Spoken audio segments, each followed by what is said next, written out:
a little bit of a talk or an article that might encourage us through this pandemic.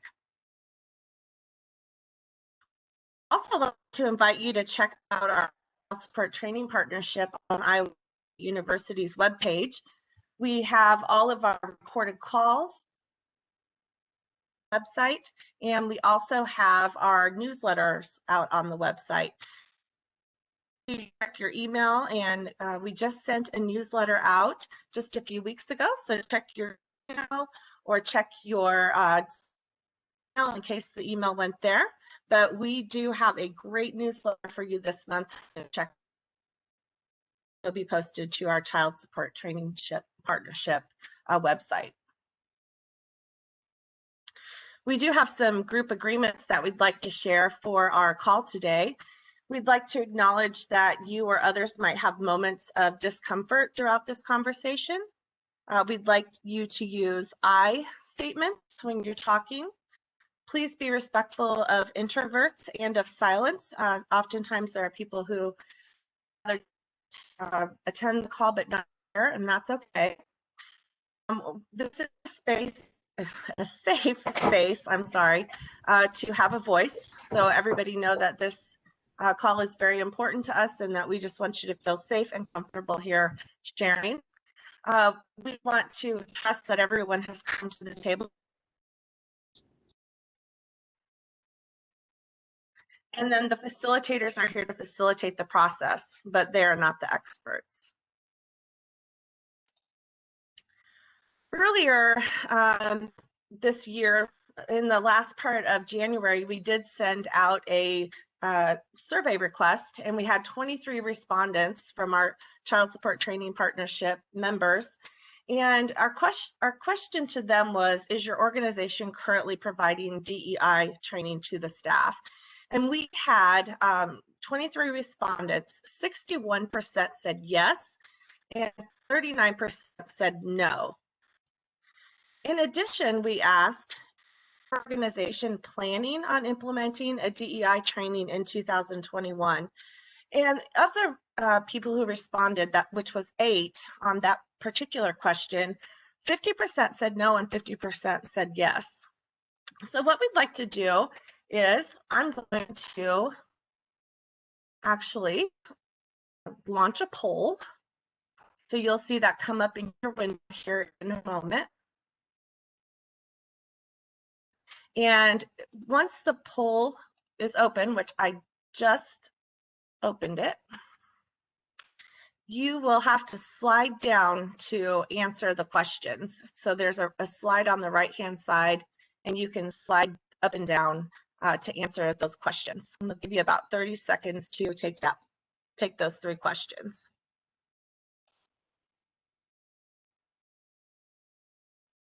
And Sean, I was just going to add, there is a submit button down at the bottom you need to click. Yes, thank you so much, Martha. Martha is my colleague with Iowa State, and she'll be presenting next. So thank you, Martha.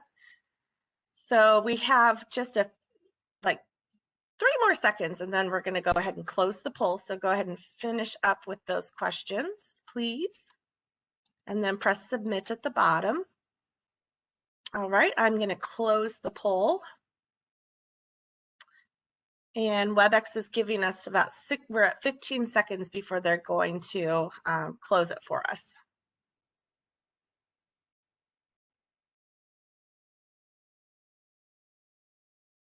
We're down to 3, 2, 1, and then everyone will be able to see the answers. So our very first question is, has your organization created or given DEI training? And of the Sean, I can't see the results. Okay, it's not sharing the results. All right, well, I'm not really sure how to share it out to you, so I'm going to tell you guys what the results are. I'm sorry about that. The first question was, has your organization had DEI training? And of the respondents, only 32%, we've got 109 people on the call, 32 said yes, 20 said no, and then there were 57 that had no answer. The next question was, is your organization making plans to implement DEI training in the future? And of that, we had 21 that said yes, we're planning on developing it. We're planning on purchasing a pre-developed training was 12 out of the 109. No was 11, and then 65% didn't answer. And then what were the types of barriers that are making this hard? The biggest percentage was lack of knowledge or expertise, followed by fear of tackling a touchy subject.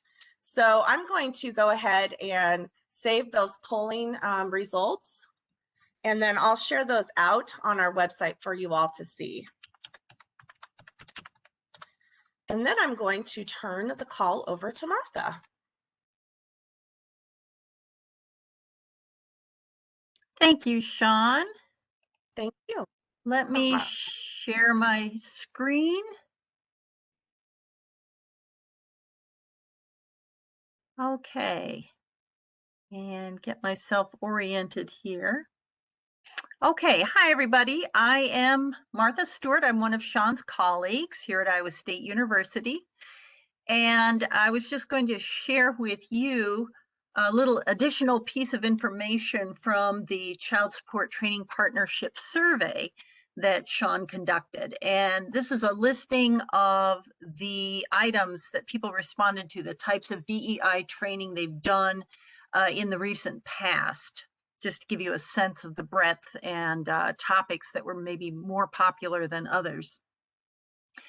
So what I want to do today is talk about a couple of the trainings that I've done that address DEI, and use that kind of as a springboard, maybe to help you start projects or start discussions, whatever.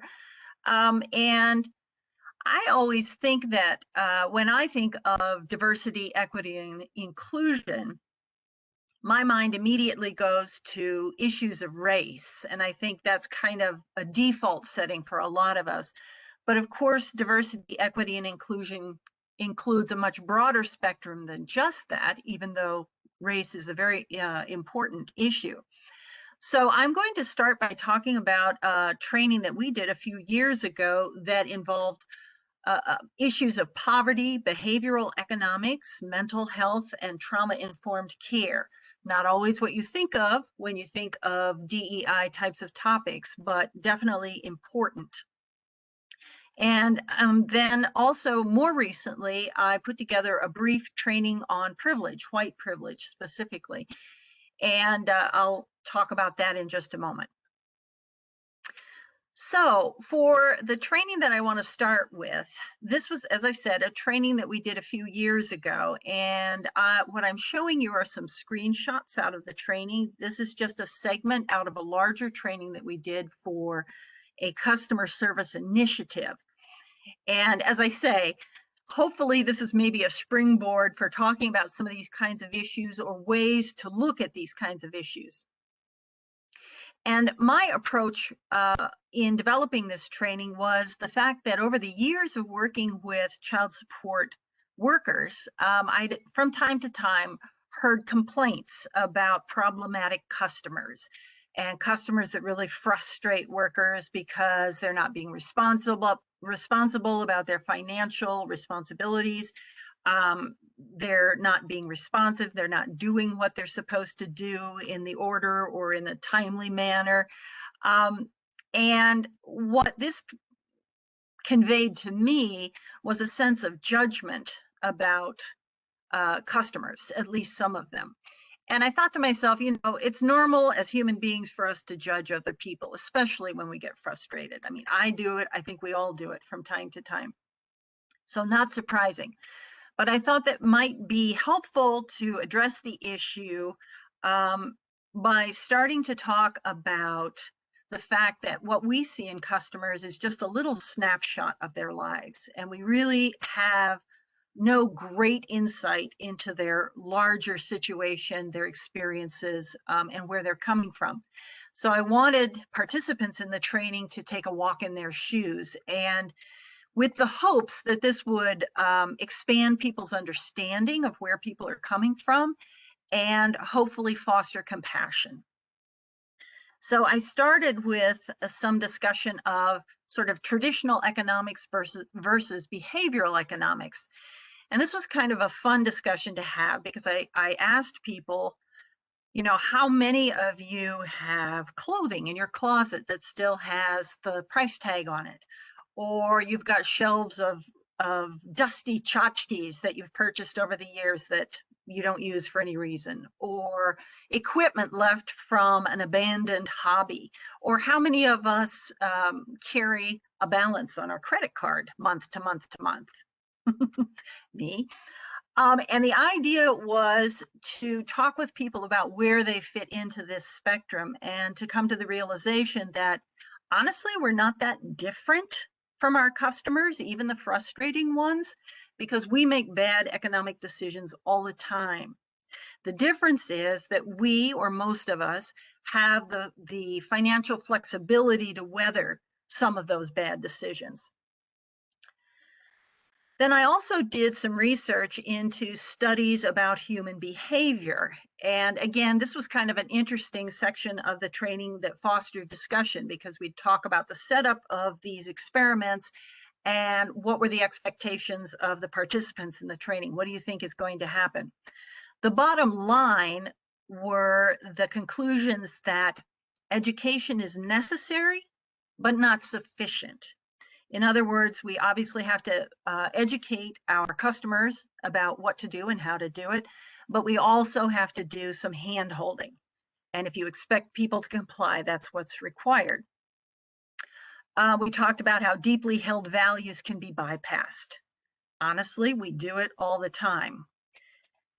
And also how behavior isn't always a reflection of character. It's oftentimes a reflection of circumstances, and we should be aware of that. I also talked about research that was done about your willpower under stress and how it's diminished, and talking about your brain on poverty and how that affects people's self-control. The idea that economic decision-making is a bigger drain on cognitive resources for poor people, and that the mental burden of poverty is essentially equivalent to losing about 13 IQ points, which it actually is huge. We talked about how poverty destroys the ability to plan long-term. You know, for people who don't have much money, they've got to sit down and figure out which bill am I going to pay this week. And basically that financial insecurity results in only dealing with what's right in front of your face. You can't think long term. And it results in some of the behaviors that child support workers find so frustrating. But there's a logical, if not happy, explanation for that. I also introduced participants to this website called playspent.org. And some of you may be familiar with this. It was developed by Durham Ministries out of North Carolina. And it's basically an online game where it sets you up. Here are your circumstances, and you move through the week and you move through the month and make decisions about accepting jobs. How do you pay for insurance? Where are you going to live? These kinds of issues.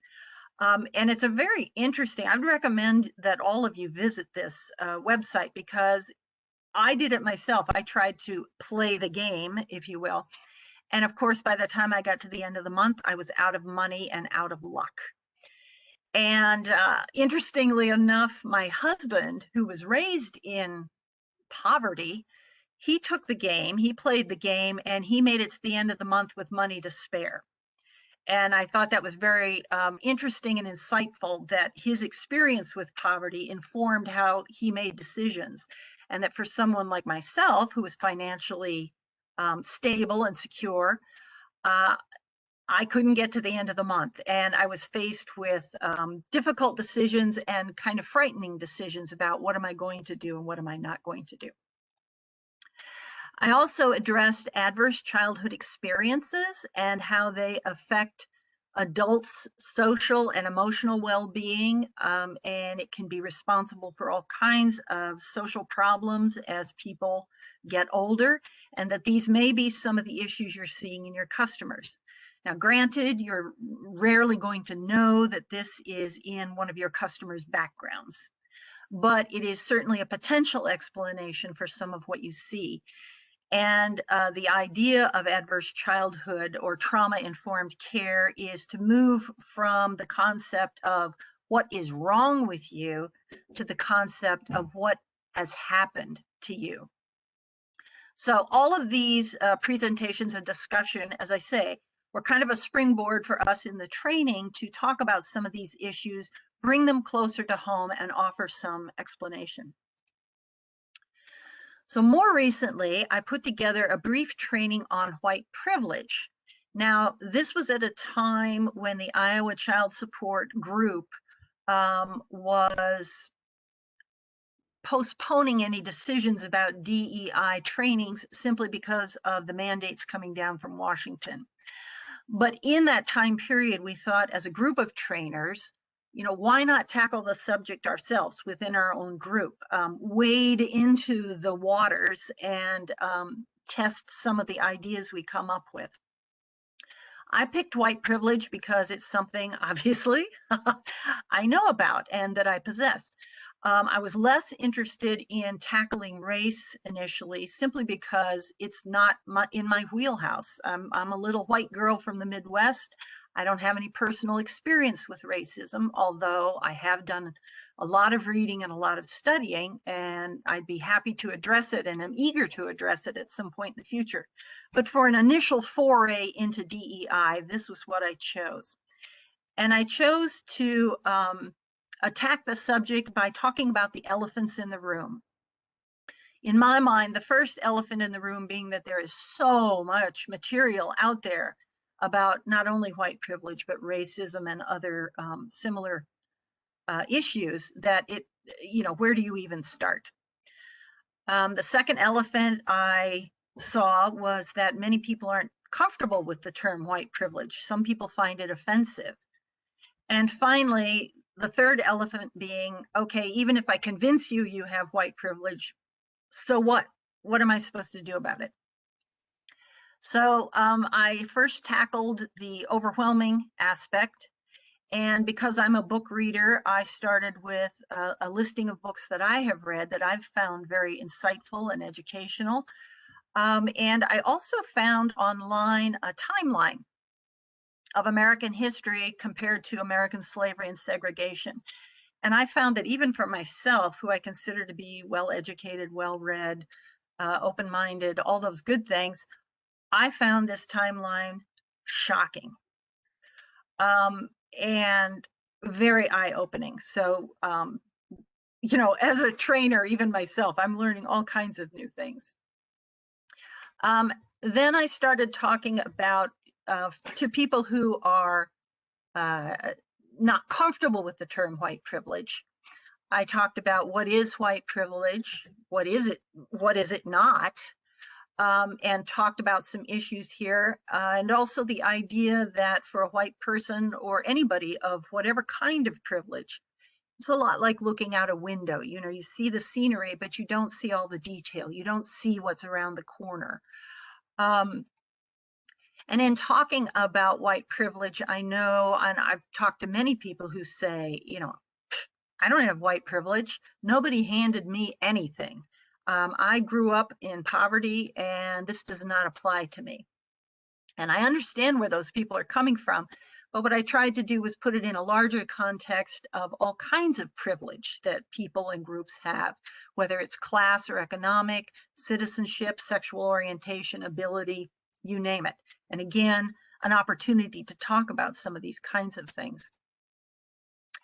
I also brought up the topics where white privilege is probably most familiar, where we can see it most frequently in our lives and in our society. But then I moved to a much more personal approach. And what I did was, this was just kind of a little checklist for me, but some issues or situations that I had encountered in the recent past where I had either experienced white privileged or witnessed examples of white privilege. And I talked through these with my colleagues, and it was really interesting. I think by getting very personal about this is what I've experienced, it prompted discussion from other people about, yeah, this is what I've seen. This is what's happened to me. And it was a nice springboard for discussion in the group. Finally, okay, I have white privilege, now what? And I'm sorry to say I didn't come up with any great revelations, other than to be kind, open-minded, listen and learn and say something. And to emphasize the say something, I shared with people this video off of YouTube by Joy DeGruy. And if you haven't seen it, I recommend you look it up and take a listen, because she's dead on. She talks about white privilege, but not only white privilege, what you can do with it. So it was very impactful, meaningful video that we took a look at. So that's kind of the quick and dirty overview of these two trainings that I've done that address some of the DEI issues. And I would just like to say, for any of you who have thought, oh, I like that idea, or I want to know more, please contact me. I'd be happy to talk with anyone. I'd be happy to share materials with anyone. It's a learning experience for all of us, and it's so fun to share and brainstorm, kick ideas around.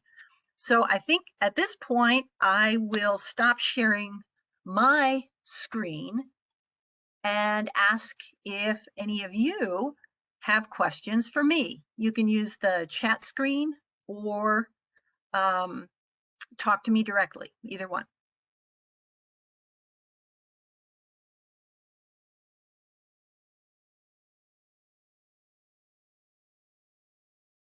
Hey, Martha.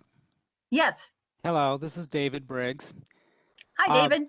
I don't know if this is the right time to ask this question, but maybe we can think about it. I mean, I'm hoping as we get a little further into this, might want to address my big confusion and I guess question about this whole topic is trying to separate how DEI applies to an employee's well-being versus how DEI applies to a customer's well-being. Okay, because in my mind, it seems like those are two different things. Does that make sense? Yes, and I think they are two different things, and they're not, in the sense that these DEI issues affect all of us, whether we're customers or workers, both in the workplace, at home, out in society. So I think regardless of whether you're focusing on customers or focusing on co-workers, a lot of what you're talking about you're addressing the same kinds of issues. But to make it specific to customers or co-workers, you're right. I think that it can take a slightly different approach. And maybe if you're talking about co-workers, it becomes a little more collaborative, a little more, what do you need from each other's, or what are your experiences? I think about our experiences with my own colleagues and some of the discussions we got into.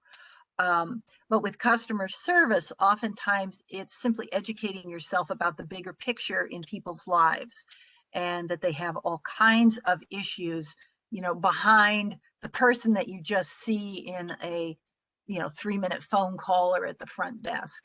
And that it's important to remember those things.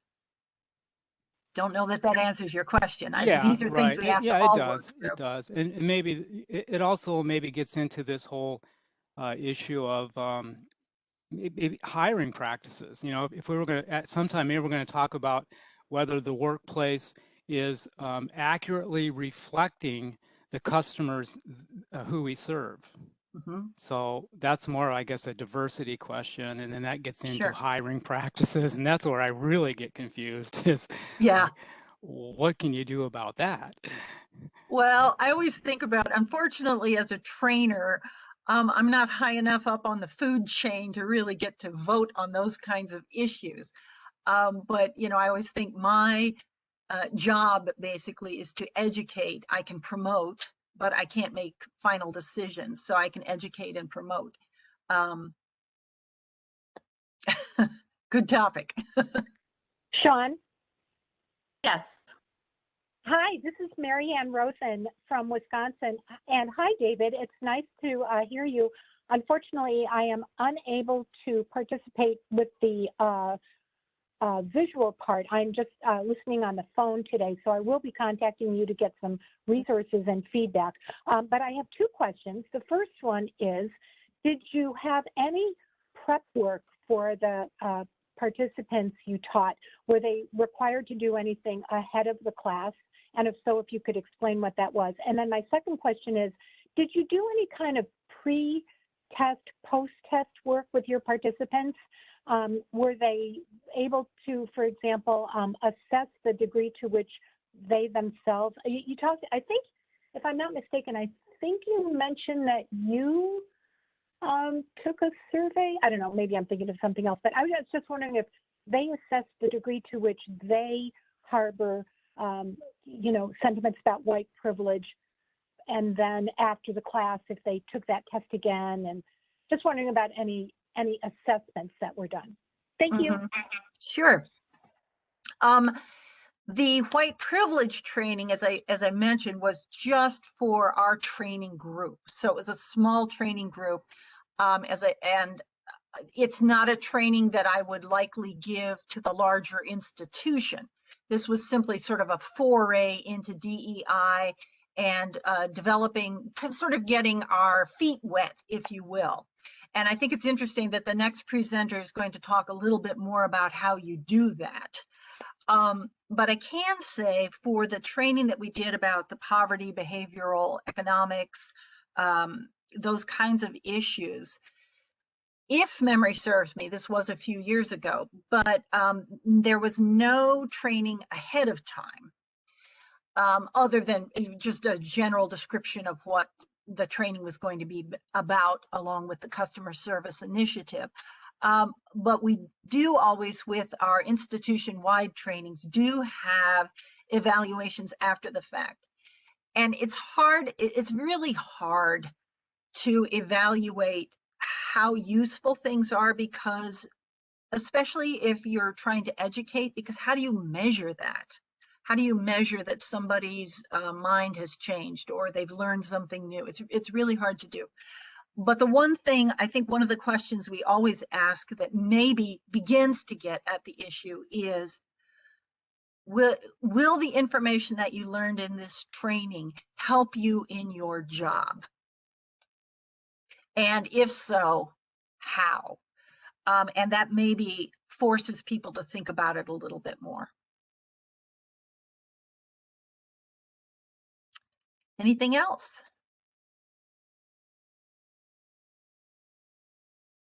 Martha, this is Sean. Mm-hmm. How about we turn the reins over to Tara, and then Yes. everyone else on the call, if you have any questions, please either write them down or enter them into chat. And that way, if we don't have enough time throughout the call to answer all of the questions, we could actually put the questions on our website with the answers to those questions. So, and then be thinking of your questions also for after Tara presents here next. Does that sound Thank good? you. Sounds great. Thank you, Martha. We really appreciate Thank you. it. And I'll turn the conversation over to Tara and Tyra from California. Tara will be presenting, and then Tyra will be, coming in if she has any additional points to mention. So, Martha, thank you very much, and Tara, take it over.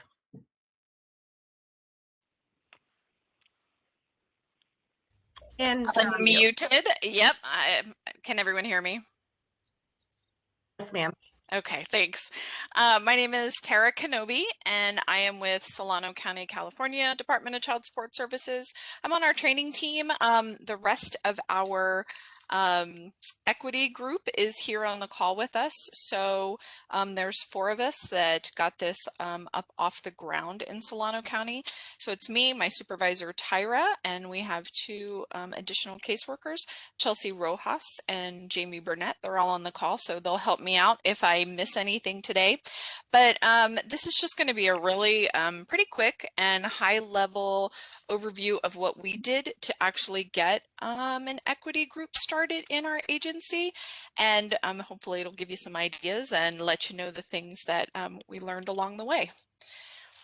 So here we go.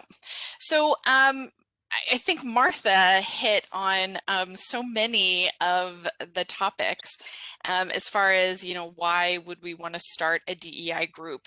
And clearly there's a need. There's absolutely a need. I mean, current events alone dictate, we see this each and every day, what's going on around us. And what we really realize is what's going on around us is impacting not only our customers, but our coworkers. And so interesting, the question about, who are we training? And how do we get that information out? For us, it was really important. We talk so much in our group about just really trying to make our equity meetings about just being better global citizens.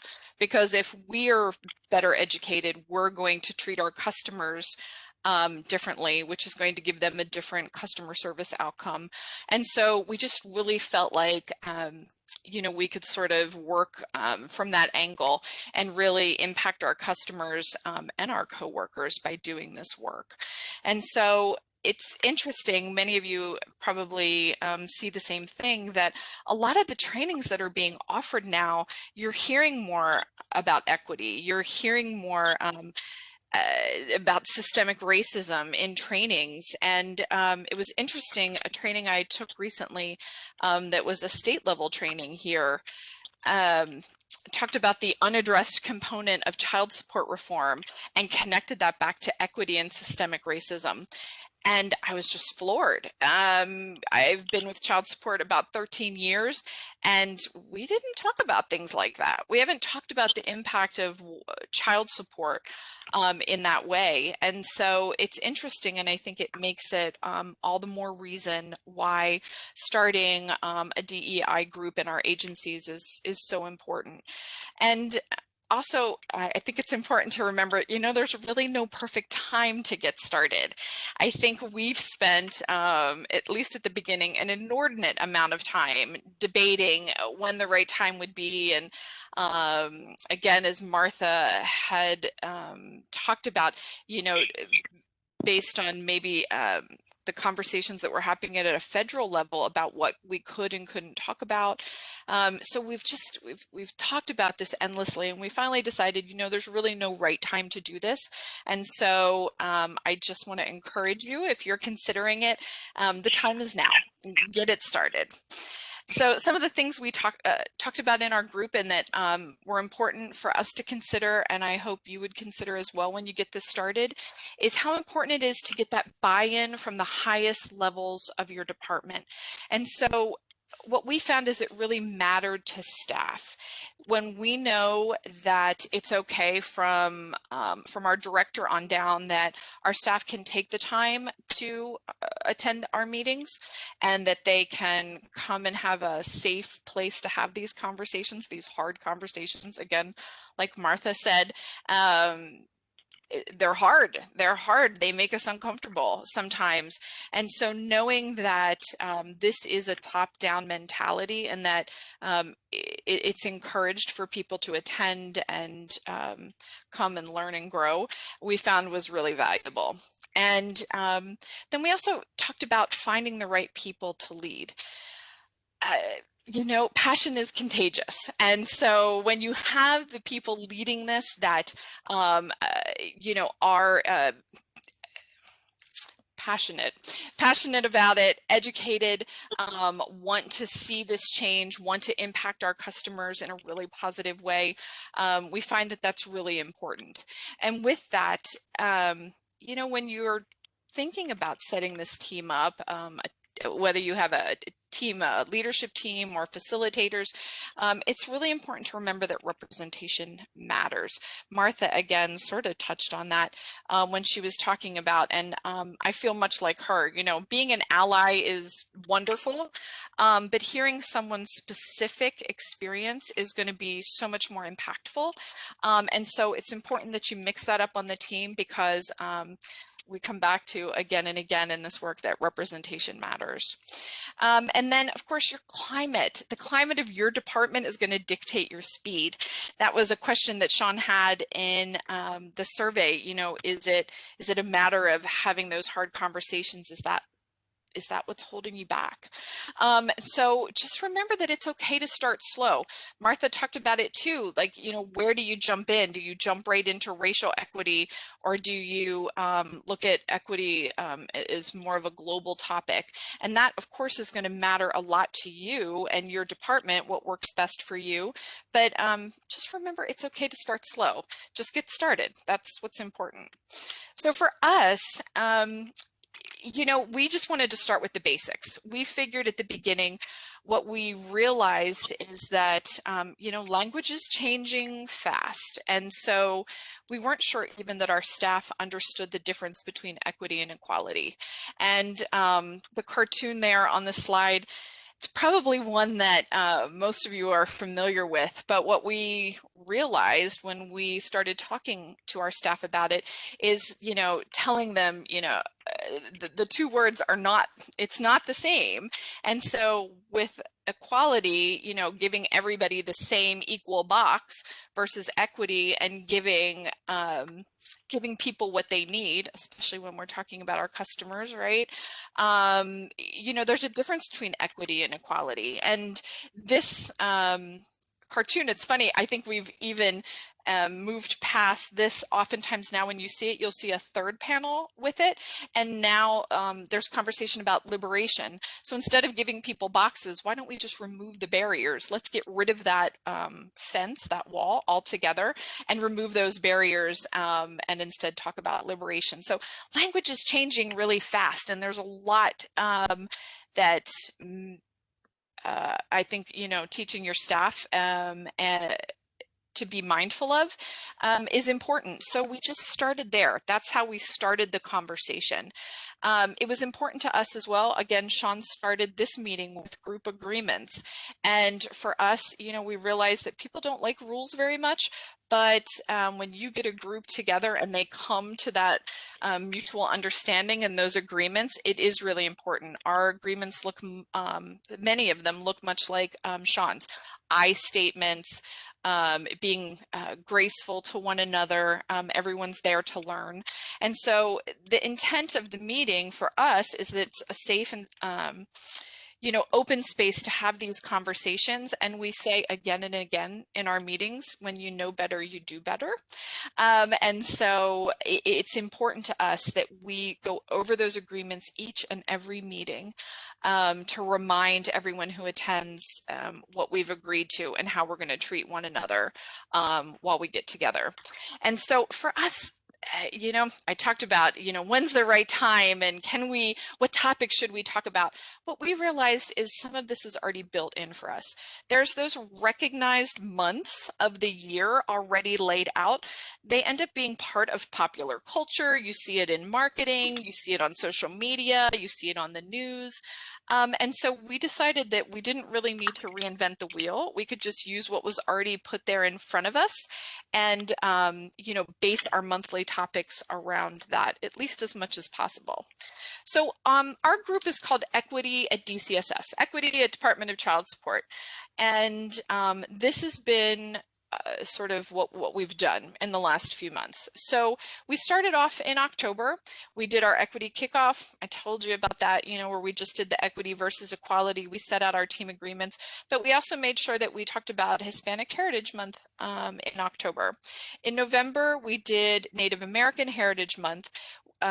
Here in Northern California, the Yurok tribe has been really impacted by the damming of the Klamath River and how it's impacted the tribe and their fishing.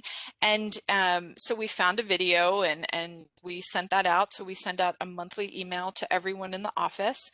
And it really sparked a lot of conversation. People weren't aware. I wrote some notes while Martha was talking, how she was saying, you know, things are shocking and eye-opening. And, you know, the more you dive into this work and the more you sort of look out that window at experiences that are not yours, it is really eye-opening. And so that month really started some great conversation about the things that are going on around us that we're not even aware of. December, we did Human Rights Day. So we decided we'd talk about what equity looks like from a global level. And we talked about the UN Universal Declaration of Human Rights.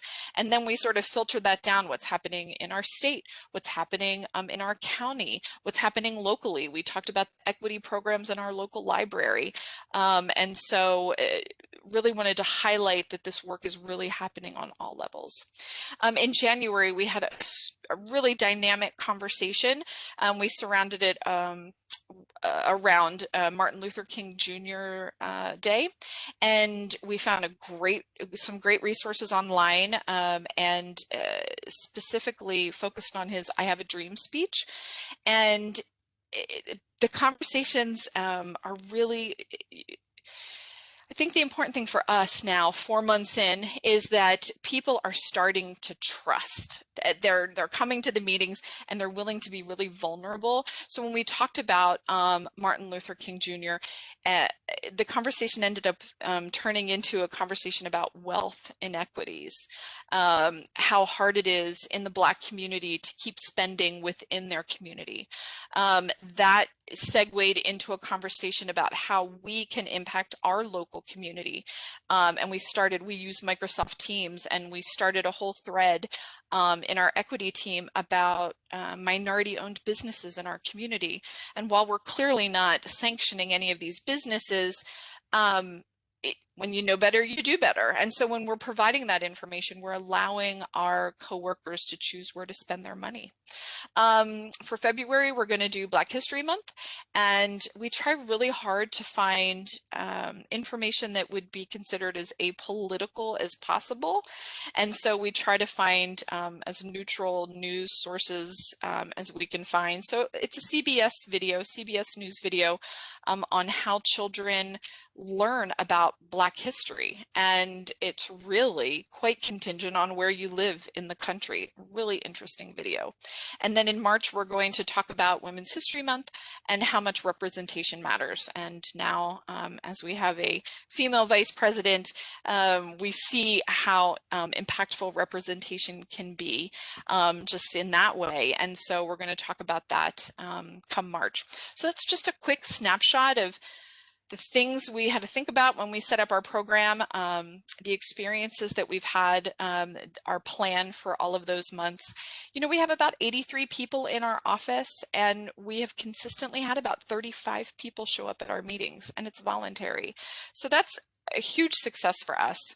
And we're seeing just really dynamic, open conversations. People are very graceful with one another, and our staff are sharing their own experiences, which again are so impactful.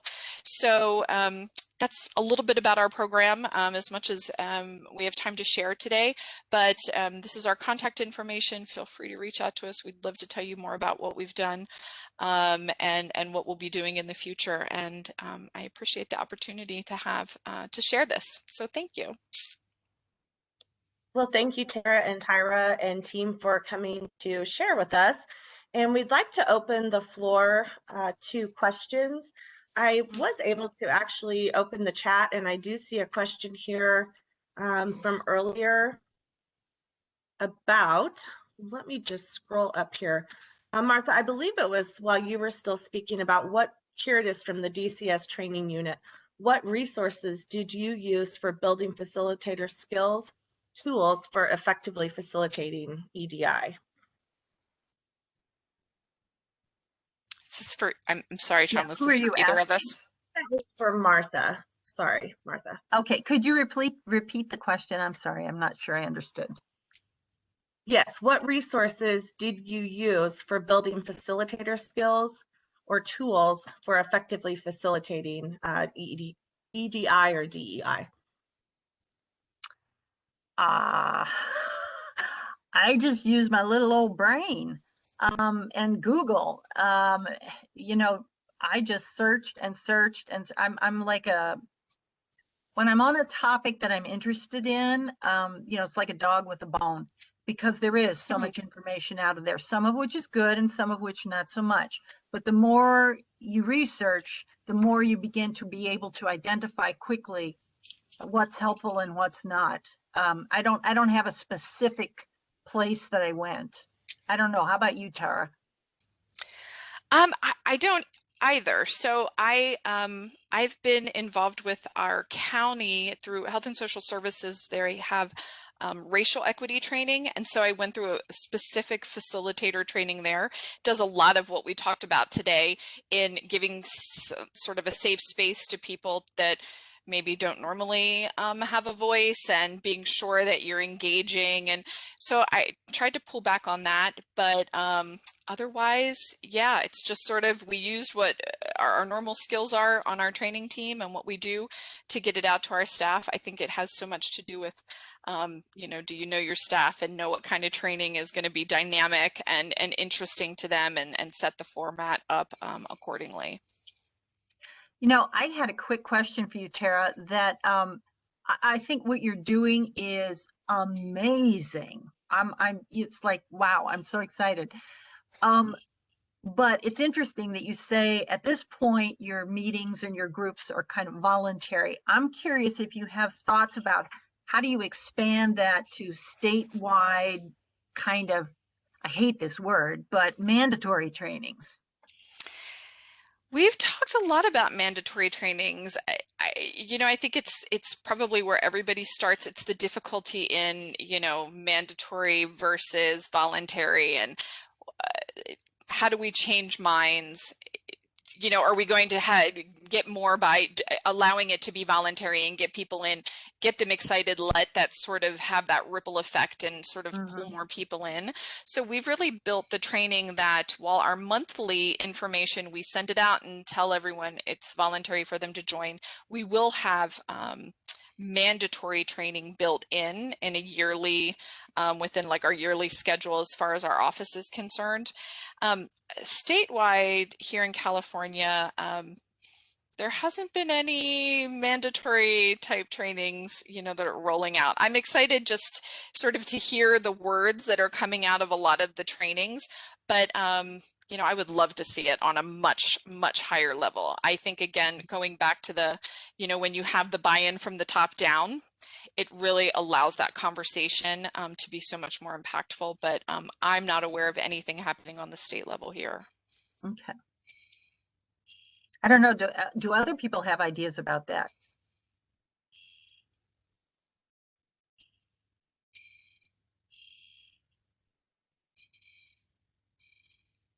All right. Sounds like we don't have anyone at this moment, but we do. I guess I have a comment on that, and that it has to do with like a combination of the two, where you have maybe mandatory trainings that you offer everybody, and maybe that's where you have guest speakers come in to share their experiences, outside organizations, your local LGBTQ community coming in, doing presentations. And then I love Tara's idea of continuing the conversation, that it's a continuous conversation, not a one-time event. Absolutely.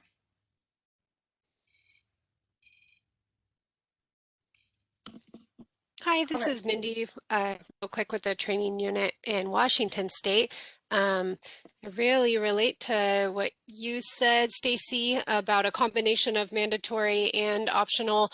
I think when it comes to supervisors and managers, that there eventually needs to be a piece that is mandatory as a part of their ability to lead and have an impact on an organizational level. And a part that we are navigating and struggle with is identifying competencies for supervisors that are observable and actionable, that can be kind of a precursor to that training. So that if people say, okay, great training, whatever, that's not for me, that's not my belief system, or whatever that fill in the blank is, we can say, yes, and it is in your job description to do this. Not that we want it to go to that point, but just so that we have a foundation to build from, and we're struggling with getting the pieces in the best order. Yeah, just kind of thinking out loud here. I really appreciate this group though. Thanks for everyone sharing their thoughts. Can I jump in real quick? I saw there was a question about asking whether our voluntary attendance is on lunch, or if soups and managers are supportive of sending staff, and they are supportive of sending staff. So this is not on their lunch hour. This is a monthly meeting that everyone can attend. Thank you, Tara. Welcome. Who has a question next?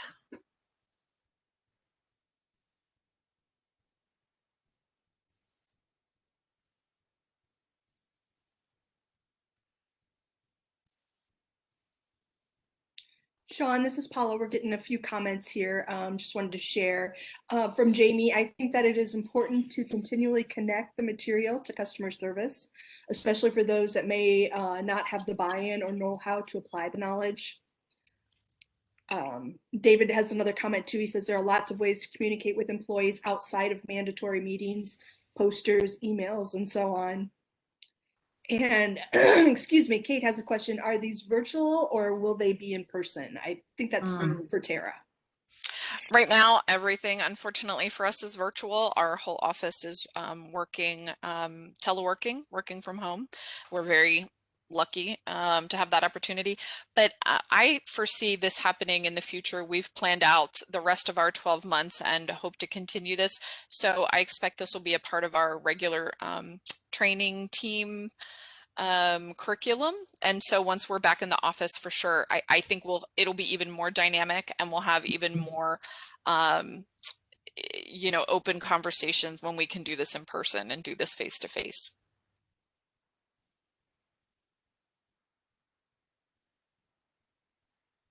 Hi, this is Mary Ann Rosen from the state of Wisconsin, and I have a question for the presenters from California, my home state. Yay! I was wondering if you have an agenda for your meetings. They sound fabulous, that you might be able to share. Again, I can't see the visuals today. I can only hear what's over the phone. But I wonder if you either have an agenda you could share, or here's an idea. I don't know if this would be something you would consider, but would it be possible for a person who does equity, diversity, and inclusion work in another state, like I do, for example, to sit in on one of your meetings just to see how they're run? Thank you. I would be 100% open to you attending that. We certainly could share like what our monthly emails look like, and have anyone come in, because they are virtual. We do them on MS Teams, and so that would certainly be above my pay grade to figure out if I can invite people in through the county, but I would expect so. But I think it's important that we share what we're doing. I think we can get so many ideas from one another. And so our agenda, we don't send out a specific agenda, because we send that email out that outlines, hey, take a look at this video, think about this article, and let's just have the conversation. We're trying to have really organic conversations set up much like this. Here's the information. What's everybody want to talk about? And, you know, we'll facilitate and sort of guide that as necessary. But we have a sort of a behind the scenes agenda that's made up so we remember what we're trying to you know, the points we're trying to cover each meeting. And I'd be happy to share those.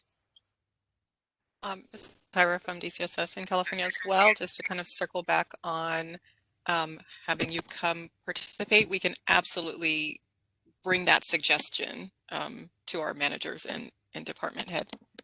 It's a great idea. Thank you very, very much. Again, I'm not sure if your contact information is going to be sent out via email to everybody who's in attendance today, but I did take down the county you're from, so I can reach out that way to provide you with my contact information. Thank you so much. Thank you. Yes, just to answer that, we will be posting this to our website, the CSTP website, but we can also look at sending out information via email as well. Who else has a question? Or what questions do you have?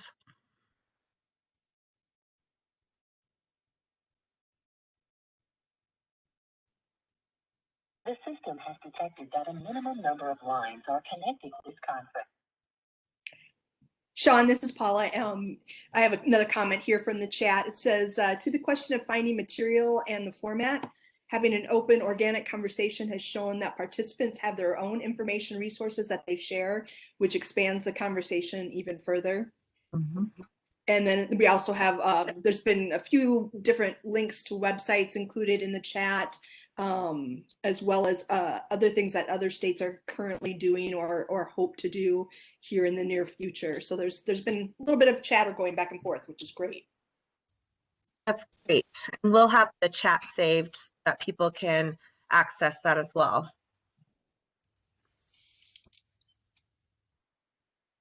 All right, well, I'm going to just give it another 20 seconds to see if anybody comes up with a question or comment.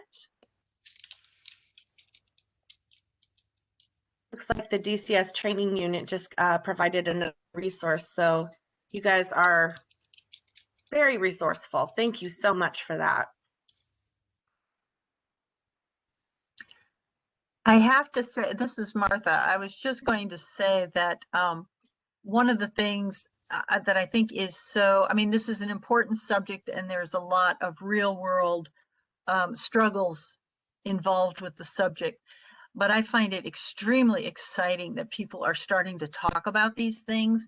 And, you know, to be honest, would you rather go to a process training or a training where you get to talk about what's happening in the world today? I mean, I think we've got that going for us, which is kind of exciting. And I love the idea of having the organic conversations because that feels very inclusive. Yes. Exactly.